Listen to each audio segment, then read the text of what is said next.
Вітаю вас на криптовалютному сайті, який працює з 2016 року. Мене звати Віктор. Це відео не фінансова рекомендація. Всі рішення по криптоінвестуванню приймайте самостійно. Бажаю вам вдалих криптоінвестицій. Прогноз курсу біткоін на сьогодні, 21 березня 2023 рік. Бачите, я ставив на зниження, пару відсотків було зниження. Сьогодні я також ставлю на невеличке зниження, бо бачу консолідацію в цьому коридорі. Звісно, може бути трошки так, але ставлю на зниження.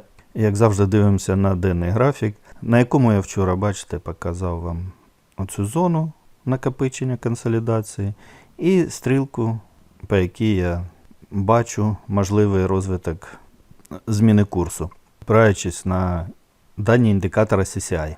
Поки що йде все за моїм планом і приблизно по якому може бути протягом декількох днів зниження курсу.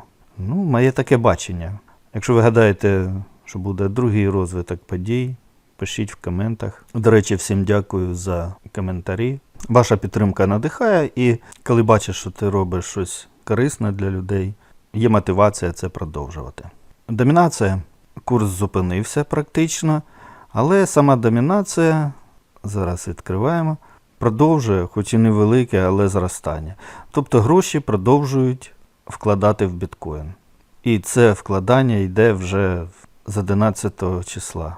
Незважаючи на те, що курс вже зупинився, домінація продовжує зростати. З USDT все просто вже зупинилось з невеличким рухом вверх-вниз. Якщо і зростає домінація BTC, можливо, це вкладання грошей не з USDT, а, наприклад, з карти банка, готівки, обмінники і так далі.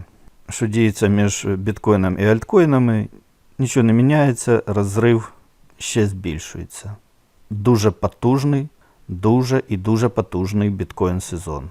На альткоїни поки що інвестори ніякої уваги не звертають. Поки що біткоін.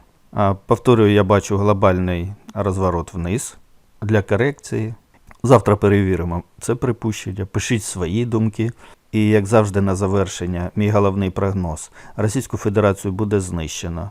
Не допоможе їм ніякий ні Сі, ні Пу. Товариш Сі вчора запачкався, поручкавшись з товаришем Пу. Тим самим показав, на якому він боці.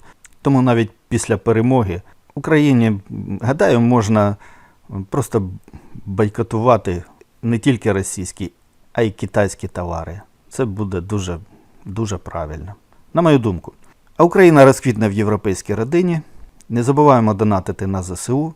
З вами був Віктор. До зустрічі.